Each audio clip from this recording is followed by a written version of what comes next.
Hey everybody, Texas Trucker here, Lance's Performance Shop, LoneStarMopars.com. Got a special video in the Ram Revival for you today. I say that for a couple reasons. Number one, this is the first real-time video I've done. This is currently Tuesday night. It's 7:15, just got back from work. And I'm going to go in, edit this thing, get it uploaded, and you'll be watching it 9 in the morning tomorrow, or whatever time you decide to view it.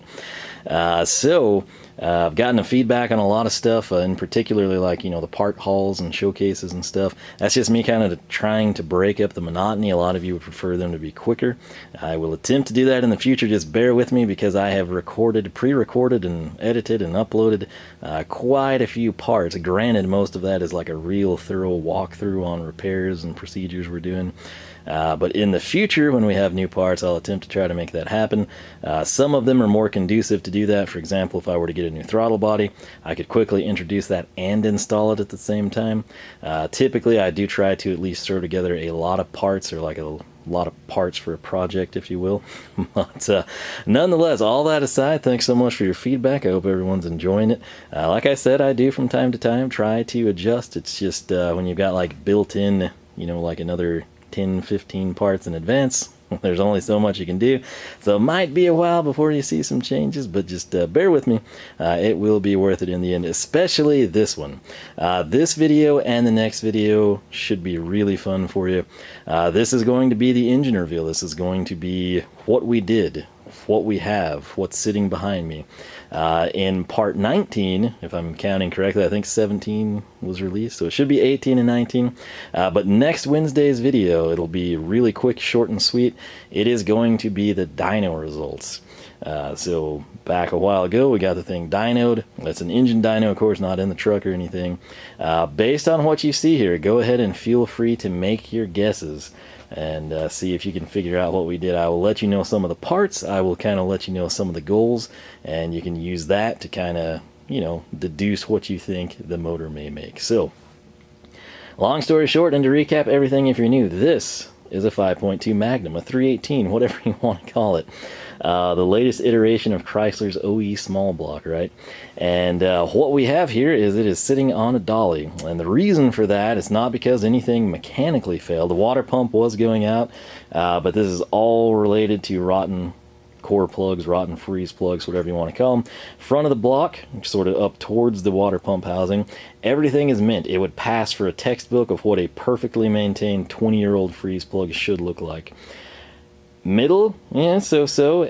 Back freeze plugs, there's 3 per side. Those things are shot. The rear of the block, those are shot. They started leaking. That's why I pulled the engine. One thing leads to another. When I was pulling the motor, my thoughts were like, well, I've got to do it now because it's easier for me to pull the motor than drop the transmission. Working with the equipment I've got, replace the freeze plugs with brass. Knock that out. The water pump's got to go. And then I'm sitting there and I'm thinking, well, if I've got to do the water pump, we just as well come in and do the plenum pan repair because, of course, you got an aluminum intake, a steel plenum pan. Heat, expand and contracts at different rates between those two metals, so eventually over time the gasket blows out, these things start sucking oil. We could jump on that. Keep it from happening was not an issue on this motor.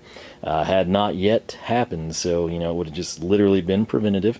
There are a couple other things. When you have it out, these are prone to having, cracked valve seats and everything, so you think, well, I don't know about the heads. We could potentially throw heads and a cam on it. One thing leads to another. When you're going to that extent, you start thinking, well, what's it just going to cost to do this upright? Just rebuild it. The truck, 2001 Ram, it's my truck. It's the only truck that's been with me. It's not going anywhere. I knew the TRX was coming. I knew the TRX would be expensive. I was correct on both fronts. I don't like the body style. I prefer the second-gen Ram. It's still, in my humble opinion, the best looking truck that's ever been made. So you kind of know where I stand on that front. They're still extremely popular, in part, of course, because of the diesel crowd. But for the half-ton people, the gassers, still viable options, right? Dakota, Durango, Jeep Grand Cherokee, and of course the second-gen Rams, 5.2, 5.9 Magnum people. There's still some of us out there, and that's a great platform to work with. At this point in time, they're relatively affordable, and there's still an awful lot of motors out there. So 5.2 Magnum, why is it here? Well, obviously this is not what came back from the machine shop. This is not what was dynoed, because if it was, it would be assembled with an intake and it would look in a lot better condition than this, right? Cleaned up real pretty. Well, the plan, as it's been with me in the past, was to make a 390. Now, if you're sitting there and you're thinking, wait, you know, this is a 318, a 5.2, what are you talking about? No one does a 390. How do you even do that? Is that possible? Are you talking about a Ford motor? First, no, that's blasphemous. Second, it is possible. It would be a stroked 318. It would be very, very stealthy. You could put a very small cam in this and it would sound ridiculously awesome. It would run great. It would be stone cold reliable. You get extra torque. It's a really intriguing option. The problem is, and that's the reason this 318 is sitting here. We're going to go back in time a little bit, right? Back when I was in college. Picked up the Duster. My plan was to use it to commute to college, because I'm cool like that, right? This is the 318. It was a drag car. It ran with the 340. Of course, when the guy got out of racing, he put a 318 in it. I wound up getting it from a flipper. As you can see, it looks pretty solid up here, and then not so solid down here, because it was a top-end job. It's like, let's spray some blue on it, the turquoise, corporate Chrysler, and sell it. Luckily, I know old cars. I didn't get scammed or anything. And I will tell you this is actually a pretty salty 318. Right before, the day before I was going to pull this motor, I was like, well, just as well, you know, I'm about, 3-4 blocks from the house. Let's see what this thing can do. I got sideways. Wasn't expecting it. And just to make sure it wasn't a fluke, I hooked back around, got back on the desolate stretch of road I was on, and I replicated it. So it wasn't a fluke. Light car, and apparently a little bit of a bump stick in this sucker. So not sure on the heads. They've never come off. I would imagine they're stock. Maybe somebody did mild port work to them. But anyway, this was going to be a 390. I was going to pull it out. It was relatively unknown, aside from what it just did to the car. The machine work that it would require to clearance the block costs enough, and this is going to be pretty much across the board, regardless of what rates you get. You know, if you go to the bargain machine shop on the bad side of town, whatever, the price that you're going to pay to clearance this block for a 4-inch crank to make the 390, almost every single time you're going to be better off to just buy a 360 or a 5.9 core. They don't require as much machine work. And so then you have the added benefit, instead of a 318 to a 390, you take a 360, we stroke it. Where do we wind up with the 4-inch crank? 408, right? So that's why this is here, and I kept this just because of what it did with the car that fateful last day. If I really thought this was junk, it would have been gone a long time ago. Would have scrapped it, sold it, whatever. This is sitting here basically waiting for the day that I find another really cheap A-body, and the plan is honestly just to open this up, go through it, and probably drop it back in, unless something crazy happens that prevents me from doing that, which seems to be the case every single time I want to modify a 318. So if you're curious what happened here, no 318 to 390 conversion, right? Well, if I bring you across all of this Mopar greatness, if you watch all the tool videos, you've seen this before. This is the 408 in the Duster. So this was sort of a 408 before 408s were cool.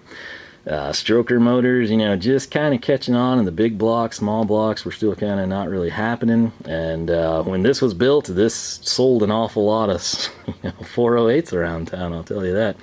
Runs great. It's been super impressive. Just crud tons of torque with a relatively small cam. I had already bought the cam, and I was disappointed. That's the only thing I regret. At the time, you couldn't really do budget aluminum heads. That wasn't a thing. So these are pretty extensively worked factory heads, and relatively an undersized cam, I would have to say. When I was talking to my friend at the machine shop, he said, we need to put some aluminum heads on that in a different cam. You can pick up 100 horsepower, no problem. That might be something we do in the future, but this is the 408 in the Duster, and 408 is the magic number, because as we step over here, let's just get right to it. This is the new motor for the Ram Revival. So you can see a lot of the parts we showcased. Again, if this was a deal where I was going to be installing the valve covers, we would have introduced the valve cover, plugged them on, showcased the gaskets, been done. probably in 20 minutes. But with so much of this going to the machine shop, you were never going to see it if I didn't make the part videos. So that was my logic there. Maybe you can see it, who knows. But this is a 408 Magnum, as you can see there on the valve cover. So I'm still very, very proud of these valve covers, which are still my favorite valve cover. I don't care that they're old. I don't care that they're out of production. Just like I tell you the second gen Ram is my favorite, that is my favorite valve cover. Small block, big block, Magnum, I don't care. It's perfect. If they made them for the late model Hemis to cover coil packs, I'd probably buy a set. That's how much I like those valve covers. So, 408 Magnum, how did that happen? You were going to do the 390 on it. Well, here's the deal. So I talked to the older guy at the machine shop. You know, he's like, yeah, let's do it. You know, you're going to make a ton of torque. It's going to be a great little engine. And unbeknownst to him, a guy had swung in, done a deal, just basically offloaded a 5.9 core. It spun a rod bearing. They weren't sure of the condition. When I ran back down, talked to the younger, it's father-son deal, basically. When I talked to the son, he was more familiar with the deal because he dealt with the guy.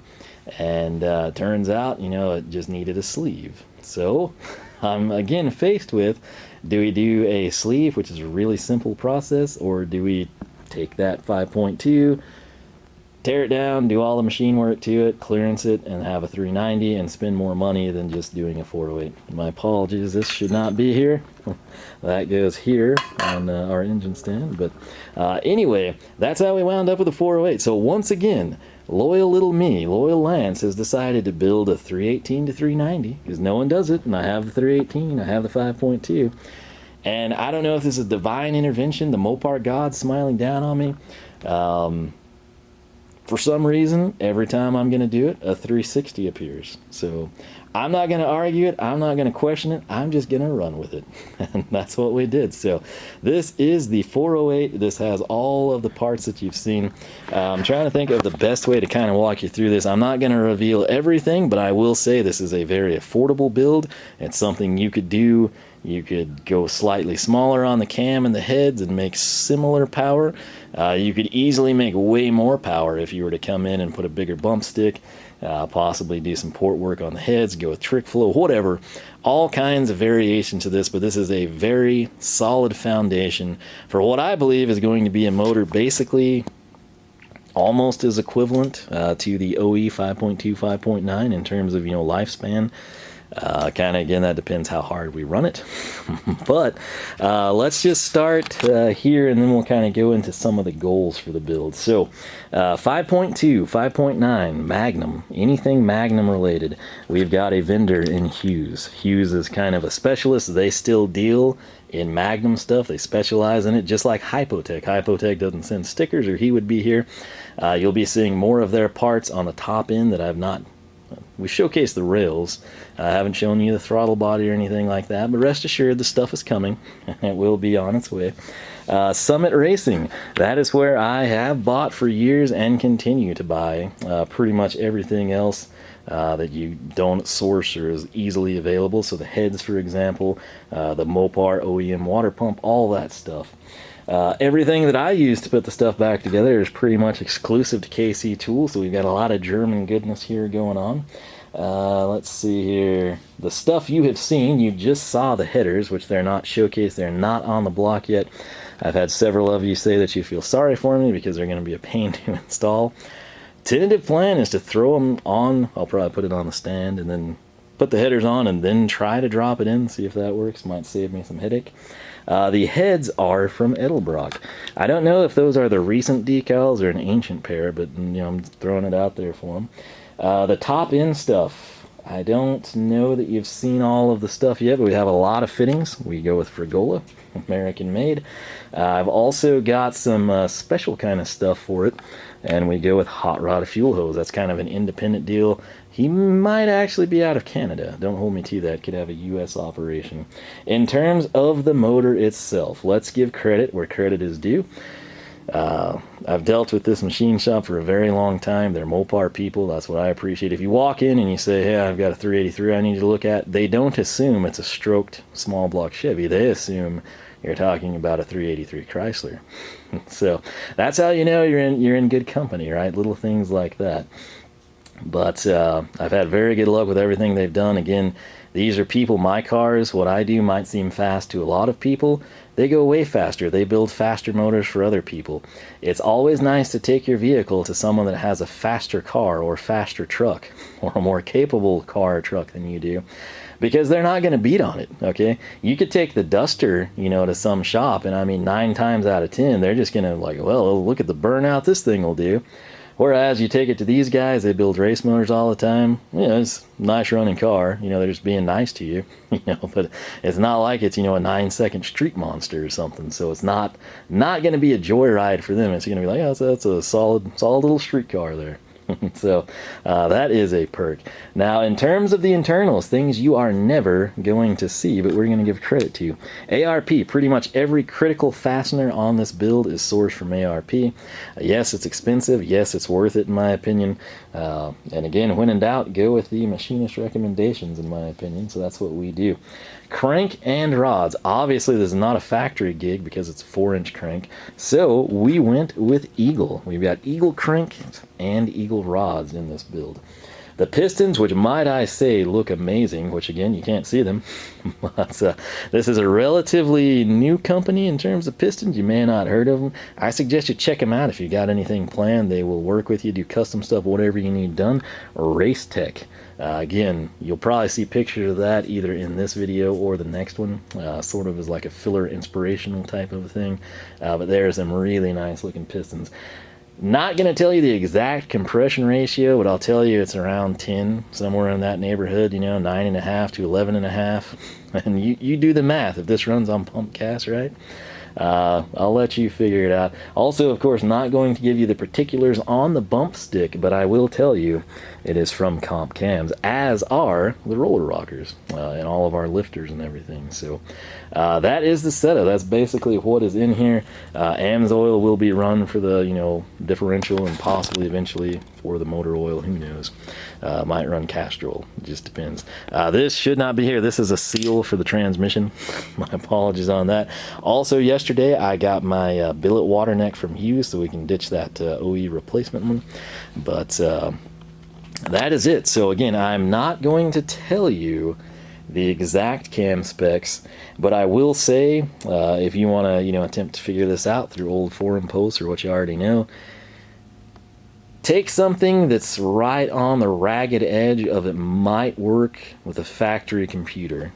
Okay, and that's kind of where I am. I'm at the point where it might work, but it's probably best if we tune it, and so we will be tuning it. The plan is to use Flyin. I've been in talks with him. Just need to get some equipment to get this thing dropped in, because that's, as you know, quite the ordeal with what I have to work with. But you could very, very easily get a saltier cam, I will tell you that. A lot of people do, especially like the Dakota crowd, 2-wheel drive. But that brings us back to goals, all right? We've got goals for the truck. And I'm going to tell you right now, my goal, my #1 goal for the truck is to have a really dependable daily driver that's a little spicier than stock, shall we say. Now, keep in mind, a lot of people knock the 5.2 and the 5.9 Magnum. I think they're pretty solid platforms. It's essentially an improved iteration, if you will, of, you know, the 360, 318, 360 back in the day. One of the biggest improvements was 10-bolt valve covers, because the 5-bolt valve covers always leaked. There are some other changes. Most notably, towards the end here, we had a factory roller cam. You know, it wasn't an old school hydraulic, it went to a hydraulic roller. That was a big bump up. The problem with that is the camshafts were really, really small. So 5.2, you would often have a case where if you were running down a buddy in similar trucks back in the day, the 5.2 might actually outrun them. It's a little bit peppier, might sound a little better. Very subtle differences in the cam. 5.9, case in point, for me, I consider the holy grail, right, of second-gen Rams to be the off-road. I could also tell you that I would not be objectioning to an SST. The SST would kind of be like a precursor to the SRT-10 almost, right? No Viper motor or anything crazy. But it was kind of a factory-built performance truck. It was kind of taking the pace car truck vibe, you know, the Indy pace truck, which actually looks really good in my opinion. and just sort of said, well, you know, that was popular, but we can't do a pace truck every year, so let's just make a performance one. That's kind of what they did. I ran multitudes of those back in the day. I ran a lot of people. There weren't really Durango performance-based people. I was still like, you know, a mom, dad, grandma, grandpa type of a deal. Hadn't hit like second owners are going to be like, well, what a great four-wheel drive, all utility vehicle type of a thing crowd just yet. So needless to say, back in the day, you know, high school and college, I would run some people, and this truck did not disappoint. Part of that, before you just like, oh, that's ridiculous, 5.2 Magnum, and it's not going to do anything. Off-road, what's special? Four-wheel drive, factory lift, what else? 410 rear end. 410 rear end will do some things, especially stoplight to stoplight action around town. Okay, that's just the way it is. That's the way it's always going to be. A 410 rear end will liven up your truck. If you're still driving a 5.9 Magnum and you think I'm full of it, go back in time, find a guy with a 5.2 off-road and see what happens. You know, I don't have any reason to exaggerate this stuff. I go with what I know. I go with what I experienced. And I will tell you this, if you're like especially a two-wheel drive, for example, let's say that you've got like 355s or whatever's in them from the factory, jump up to 410. You're going to lose a lot of fuel economy, yes, but your low end will be night and day different from what you have. The first time I drove a second gen Ram, I was like, man, this thing is terrible, which granted at the time all I had was a Charger, so I'm, you know, a kid used to a 440. And I think pretty much everything around this era of time, late 90s, early 2000s, would seem slow. But the big difference, in my opinion, is those 410 rear end.